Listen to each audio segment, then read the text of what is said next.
Let's talk about Choko. Love them or hate them, and I love them in this household, in my garden. They are unusual little fellas. The whole Choko is edible, especially when they're young. You can slice through them like butter, and you can hardly see the seed inside. It's just glorious. However, when they get a bit more mature, yes, very, very different indeed. They are difficult to peel. They've actually had a bit of a bad rap, Choko. So let's talk about Choko. They come from South America originally, and they've been around for about 2,000 years. They're part of the family that is like a melon, pumpkin, cucumber. You plant the whole Choko. You only need one Choko to grow a huge harvest, and each plant can grow around 100. The seed's inside, but you don't have to take the seed from the fruit to grow it. You can literally plant it as it is. As you can see with this mature one, it's beginning to grow a little plant me, and then it won't take long before, let me show you. This wants to be planted, but we can't plant it yet in New Zealand because of the frosts, and that will kill them off. So I've got a whole bunch of them growing in my kitchen. I have a sink full, in fact.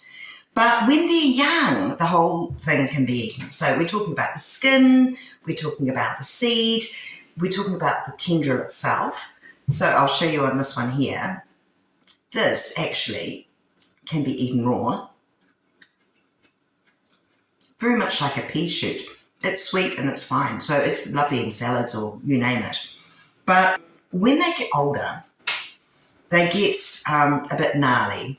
So I wouldn't suggest eating the skin nor the seed of a mature Choko like this. If you can equate it to, say, like a new potato is brilliant. You can just give them a bit of a wash, put them in the oven or, in your saucepan. Beautiful, you can eat the whole thing, skin on, whatever.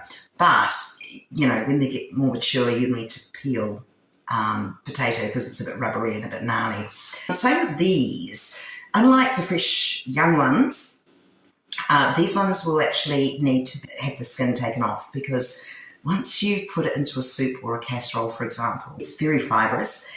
And if you were to find a piece of skin in your soup or casserole, or indeed Choko Pickle, it's quite, you'll be spitting it out. It'll ruin it, unfortunately.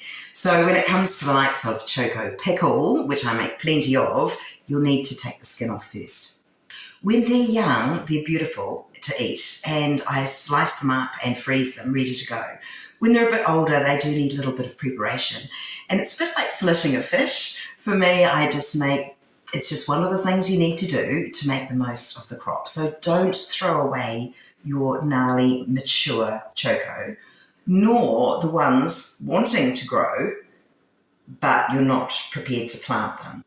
Chokos are having a bit of a comeback in the modern homesteader's kitchen, which is great. Easy to grow, hardly any care required, and literally you plant the whole Choko. So you can bake Choko, you can boil Choko, you can even grate it and put it into baking, as I've done with my delicious Choko chocolate muffins. But that's when they're young, and I've been able to grate the skin and all. Delicious. When it comes to preparing the Choko, once they're in quarters, it's really obvious where the seed is, so that can be sliced away. And you'll see some of this fibrous skin, and that's why we need to get rid of that skin, especially with these mature Choko. Difficult to use a vegetable peeler with that because of all the grooves and ruts, so I find actually cutting it away just works perfectly fine. So I slice, and then just run a knife to remove that skin, and we've got beautiful Choko. So this is very edible, even with a mature Choko, so don't throw them away. Just takes preparation, like all good things. So for Choko Pickle, we're just going to be slicing our Choko. Just going to dice.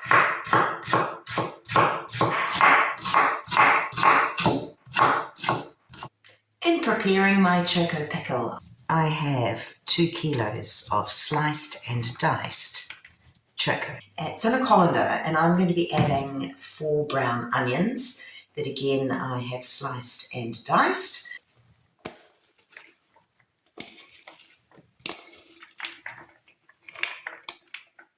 And then I'll be sprinkling in 1/4 cup of salt. Swish that around a bit, and that's going to draw out any excess liquid. I'll put a little collection tray underneath. Now our Choko onion and salt has been soaking for some time. There's a bit of moisture that's leaked out, which is as expected, probably a good 1.5 cups, I'd say. So now we're going to rinse that to get rid of much salt as we can, drain it, and then get on to making our Choko Pickle.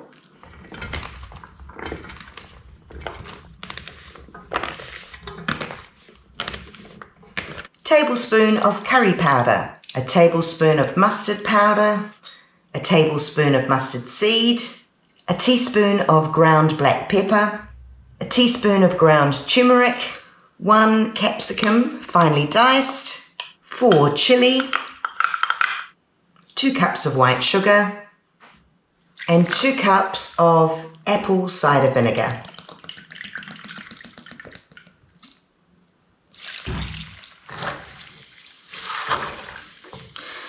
Just want to stir on a high heat until that sugar dissolves, and once it has, then we can bring to the boil and then drop it down to a simmer for around 60 minutes.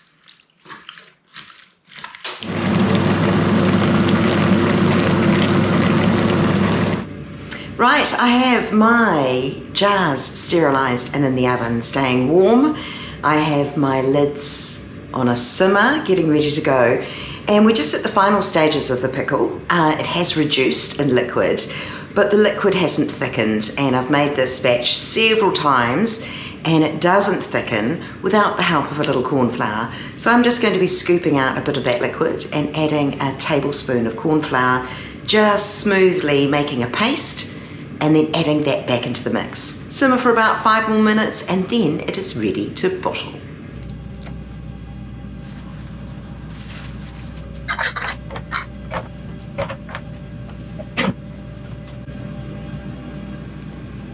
And here's your Choko Pickle. If you can wait 2 to 3 weeks before you open that, you will be happy, because it'll give more time for all those flavours to infuse. Enjoy.